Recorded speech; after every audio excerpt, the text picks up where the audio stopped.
We're live. This is the making of the show. The Great Expectations of Princess Portus by the Academic Genius Brothers. A radio series in 14 episodes. It's time to be fun, fair, and square.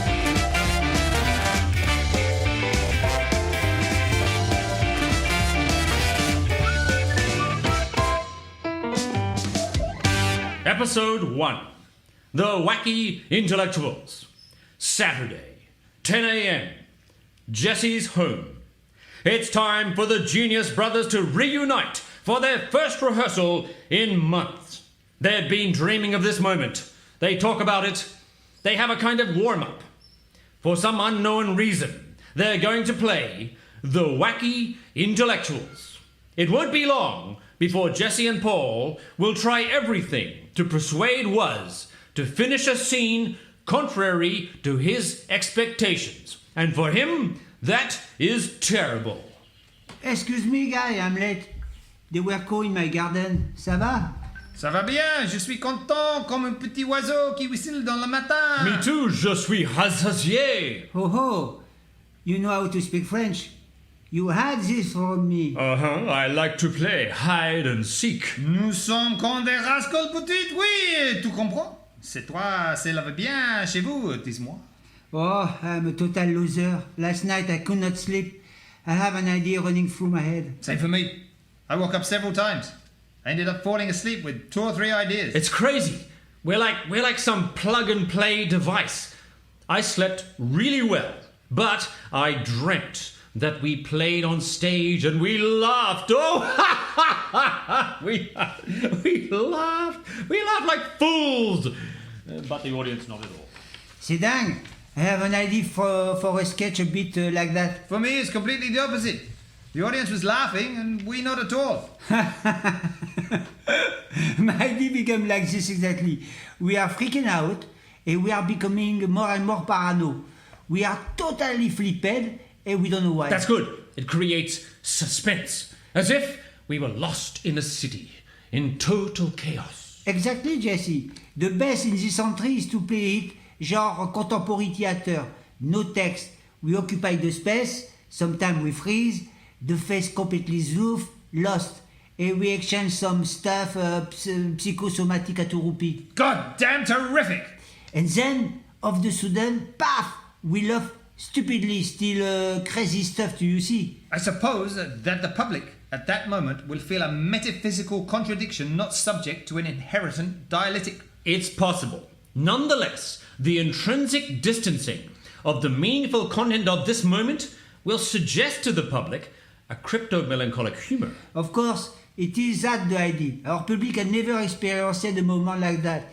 It will be the first time. Then, before they applaud, zoo, we run away. Interesting. But maybe a little too much zloofy. Maybe I could sing a song before we run away. Yes! Why not? Excellent idea. Because it doesn't make any sense to run away. In fact, sorry, guys. Okay, no problem. Okay, it can be funny. Actually, it reminds me of a scene from Shakespeare. I forget which one. I think it's A Midsummer Night's Dream. Before we go, can I quote something? Okay. But do I sing before or after Shakespeare? In this case, you don't sing anymore. Okay. Maybe what I do is counterattack with Maxwell Duckinson line from a native Scottish. Hey, super Paul, that will be great. It is who, Dickinson? Duck King Son, a classic Irish author from the 18th century. No, just kidding. I'm writing a new book under this name. Ah bon, it's true? No. Tu déconnes? Or what? So, Jesse, we change everything. You give me a Shakespeare sentence. I answer you with a Duckinson. We do this 2-3 times and here, maybe I can sing a song. Was. We have to keep the dramatic tension, which paradoxically will suggest a humorous objectivity, integrating the subjectivity of our cultural references. It's really not the time for you to sing. Bon, okay, then what I can do, I will answer to both of you with some Molière, Victor Hugo, or Otto von Schlaffen. No need. We must move on, otherwise it'll be heavy. Who's Otto von Schlaffen? Was told me it was some German dramatist who lived in Italy but wrote in French and who died 30 years ago in Spain. Yeah, my grandmother know him. She was in love with him. Can you imagine? I can have been called von Schlafen, oiseau von Schlafen. Amazing! Okay, I'm taking notes. Where are we? We arrive on stage. We don't know why. Silence. We look at each other, and there, you throw me Shakespeare. I send you Duckingson. Silence. Wise is watching us. He doesn't understand anything, but is interested in what we say. So interested that he approaches us with an ironic look. We pay no attention to him. Suddenly, he runs away. He runs away. Great. But he runs away before you sing or after? After I sing, I run away? Or you guys, you run away when I sing? No, nobody sings. Nobody runs away. Putain, I'm lost, je comprends rien au sing at all. Okay, I'm writing this down. Nobody sing, nobody runs away. No. Only Waz runs away. Okay, but why? I thought I was going backstage. I came back with my guitar. Okay, and Buzz goes backstage with guitar and comes back. No. You're not coming back with your guitar. You wait after Jesse. You wait for me and go out. Yes, and then Waz comes to me in silence.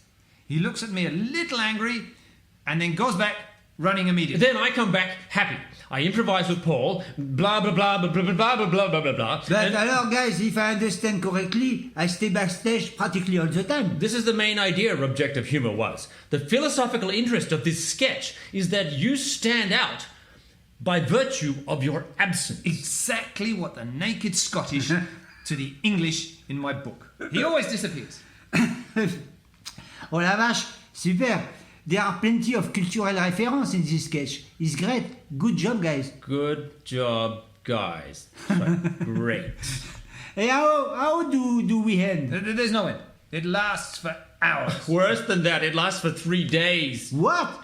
I will have to stay hidden in the backstage all the time? Yes, quite naked like my Scottish boy, without eating or drinking. I could smoke. I hope. No, the public will guess, and then we will lose all the comic subtlety. I don't see anything subtlety in it. Huh? Whereas this is historic.